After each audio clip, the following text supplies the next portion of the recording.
We're sinking. Can you all please come? Is everybody on board in good health otherwise? Yeah, everybody's on board. It's real dispatch audio from July 4th, obtained by NBC News. Two new pieces of evidence surfaced this week in the Nolan Wells case, and neither one is a photo and neither one is a rumor. One is a distress call. The other is a GPS log pulled from a state agency's own tracking system. Together, they let us do something almost nobody covering this case has done yet: lay out an actual minute-by-minute account of July 4th, built on records instead of screenshots. This week, we're not here to debunk a viral post. We're here to correct ourselves and to show you exactly how the timeline actually breaks down, because getting it right matters more than getting it first. Let's start with the GPS data, because it's the most complete single piece of evidence to enter this case so far. According to records from the Mississippi Department of Marine Resources, obtained by CBS News, the boat carrying Nolan and his friends left a private dock at approximately 9:56 in the morning on July 4th. It arrived at Horn Island at 11:14 a.m. It left the island again at 4:31 in the afternoon. And it reached Fort Bayou, back on the mainland side, at approximately 5:52 p.m. The report itself, according to CBS News, ends on July 5th, at the point where the Jackson County Sheriff's Office took over as lead agency. That's not someone's recollection of the day. That is a location record, generated automatically by a state agency, and independently obtained by a national outlet. Now the audio. NBC News obtained a distress call placed by the boat's operator, reporting a bilge pump failure. The boat was taking on water. Dispatch asked whether everyone aboard was safe. The operator confirmed everyone was on board and accounted for, and requested a tow.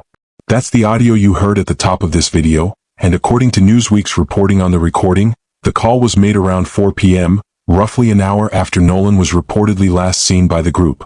Here's where we need to slow down, because this is where earlier coverage, including ours, got the sequence wrong. There are three separate calls here, not one. First, that 4 p.m. distress call about the bilge pump. That call has nothing to do with Nolan being missing. It happened before anyone in the group even knew he was. It's the friend's boat on its way back taking on water. Second, later that night, around 11 p.m., Nolan's mother contacted the Jackson County Sheriff's Office directly to report that her son hadn't come home. Not the Coast Guard, the Sheriff's Office. Third, the next day, July 5th, at 12:26 in the afternoon, Coast Guard Sector Mobile confirms it received a formal request for assistance from the Sheriff's Office. An urgent marine information broadcast went out.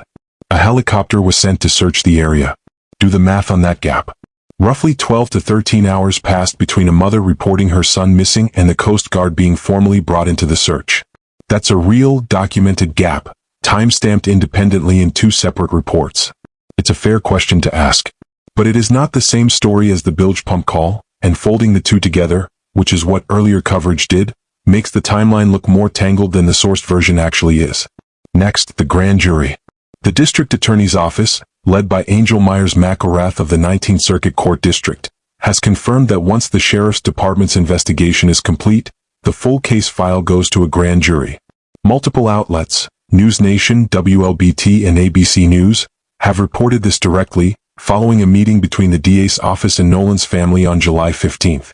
To be clear about what this means and doesn't mean, this is standard procedure in Mississippi for any death that isn't immediately and obviously explained. It is not, by itself, an indication that a crime occurred or that charges are coming. It is, however, a real procedural threshold, and it's now been confirmed on the record by multiple parties who were in that meeting. Nolan's phone is still very much part of this story. According to WLBT and News Nation, an independent review of the device has been agreed to, with Ben Crump's team and law enforcement coordinating a joint inspection. That review has not happened yet, it's been agreed to. Those are two different things, and we're going to keep drawing that distinction until an actual inspection takes place and results come back. Funeral arrangements have also been announced this week. According to WLBT and LA Mag, visitation is scheduled for Monday, July 20th, from 9 to 11 in the morning at Center Point Church in Ocean Springs, with a memorial service immediately following. Multiple outlets report that actor Tyler Perry covered the funeral expenses, and that Reverend Al Sharpton is expected to deliver the eulogy. The FBI's role in this case has also been clarified, in an official statement reported by WLBT and Gray News. The Bureau confirmed it has assisted with specific tools and resources, reportedly including threats connected to the case that cross state lines, but stated plainly that the Jackson County Sheriff's Office is leading, and will continue to lead the investigation. That distinction matters. This has not become a federal case. It has federal support in specific limited areas. On the autopsy, the state autopsy has been completed, but according to WLBT, the results, including the official cause and manner of death, have not been released, pending a toxicology report. Separately, the family has commissioned its own independent autopsy through a private pathologist, meaning there are two separate findings still to come, not one. And one more thing worth flagging directly because it matters for how you should read everything else in this update. According to reporting from the Clarion Ledger, Ben Crump's own office has publicly pushed back this week on specific claims circulating on social media about the autopsy. Details like whether water was found in Nolan's lungs, stating that those claims are not accurate and don't reflect either investigation. When the family's own legal team is the one correcting the record, that's worth taking seriously in either direction. If you want the version of this story that's built on GPS logs, dispatch records, and named on-record sources, not screenshots and secondhand audio, subscribe. We're staying on this until it's resolved, and we'll keep correcting ourselves in public if that's what accuracy requires. Nolan Xavier Wells was 18 years old, from Ocean Springs, Mississippi. He played wide receiver for Southwest Mississippi Community College. On July 4th, he traveled to Horn Island by boat with a group of friends to spend the holiday. According to multiple accounts from that group, he was last seen around 3 p.m. He told them he'd find another way back to the mainland. His friend's boat left the island at 4:31 p.m., following the bilge pump malfunction we walked through in the last section. He was reported missing that night. His body was found by a park ranger on Horn Island the morning of July 6th. Identification did not come through a visual confirmation or a family member. According to Jackson County Coroner Bruce Lind, confirmed independently by WLOX and Mississippi Today, Wells was identified through dental records, a method used specifically when other options like fingerprints or DNA aren't available. That detail alone tells you something about the condition in which he was found, without us needing to speculate further on it. There's also a detail that's been consistent across the family's public statements from the start. Wells' phone and keys were left on the boat when he chose to stay behind. According to Mississippi Today, his mother has said publicly that she suspects video and photos from July 4th are missing from his phone and Snapchat, since Wells was known to record and photograph things often. That's a claim from the family, not yet independently verified, but it's been part of the public record since early in the case, not something introduced by a viral post. Now to the two pieces of evidence that drove a huge amount of the online conversation around this case, and that have since been directly contradicted by a named on-record source. The first is the pool party photo. It showed a group of people around a pool, with someone online identifying one of them as Nolan. It was reshared by attorney Ben Crump on his official Instagram, and for a lot of people, that repost is where the theory became fact. The assumption being that this photo proved Nolan was alive after Horn Island, possibly even that his body had been placed back on the island afterward, as one widely circulated post put it. Here's the problem. According to ABC News and Rolling Stone, a close friend of Wells named Trace's Tin Shepard came forward to say the photo wasn't from July 5th at all. It was taken on June 27th, 8 days before the Horn Island trip, at a pool party in Pass Christian, Mississippi, a different location entirely. Rolling Stone reports the photo was actually taken at 11:58 p.m. that night, and simply uploaded to Instagram over a week later, on July 5th, which is what created the false impression that it was recent. Shepard, who says he was one of Wells' closest friends, identified the people in the photo himself and confirmed the date. Worth noting, Crump's own caption when he originally reposted the photo, said he didn't know whether the claims around it were fact or rumor, that he was following the clues until the truth came out. Most of the internet skipped past that caveat. The photo became proof the moment it got reshared, regardless of what the caption actually said. The second piece of evidence is the so-called argument video, audio from a boat near Horn Island that seemed to capture someone yelling about a phone. In an interview on Good Morning America, Crump described this as Nolan demanding his phone back from someone. That description is what turned a random clip into a viral flashpoint. According to ABC News, Shepard is also the person heard in that video, and he says the voice isn't Nolan's at all. It's his own, from a separate, unrelated altercation that had nothing to do with Wells or a phone. Shepard has since given an on-the-record account to ABC News and Rolling Stone, and separately confirmed to investigators what he witnessed on the island that day. Two things about Shepard's account are worth flagging directly, because they add real texture to why he came forward. First, he's pushed back specifically on the idea that Wells' friends were suspicious for having his phone when his body was found. He said it was common practice for the group to leave phones on the boat dash while swimming, since dozens of phones would end up out there at once. Second, according to Rolling Stone, Shepard said plainly that he and his friends have received threats since speaking out, and that he's tired of not being able to talk while speculation fills the silence. So here's where that leaves us. Two pieces of viral evidence, the photo and the audio, have both been directly on record contradicted by the same eyewitness, who has also spoken to law enforcement. That's not online commentary. That's a named source quoted by 3 separate national outlets, saying the same thing consistently each time. To be clear about what this does and doesn't mean, it doesn't mean nothing suspicious happened on Horn Island. It means these two specific pieces of evidence, the ones that drove the most viral attention, don't hold up. What remains unanswered is everything that existed before either of them ever went viral, and that's exactly where we're headed next. Let's be straight about what we still don't know because there's a real amount of it, and none of this week's new evidence changes that. The cause and manner of Nolan's death remain officially undetermined. The state autopsy has been completed, but according to WLBT, results are still pending a toxicology report. Separately, the family's own independent autopsy, conducted by a private pathologist, hasn't been released either. So there are 2 separate findings still to come, and until at least one of them lands, anyone telling you they know exactly how Nolan died is guessing. Nolan's phone is the second open thread. A joint review between Ben Crump's team and law enforcement has been agreed to, according to WLBT and News Nation. Agreed to is not the same as completed. Nothing has been extracted, reviewed, or reported back yet. Whatever is or isn't on that device is still, right now, unknown to the public. Third, the full witness list from Horn Island. According to Mississippi Today, investigators believe there are people who were on the island on July 4th who haven't come forward yet, not necessarily because they're hiding something but because, as that reporting describes it, speaking up means becoming part of the story, being investigated, potentially becoming a target.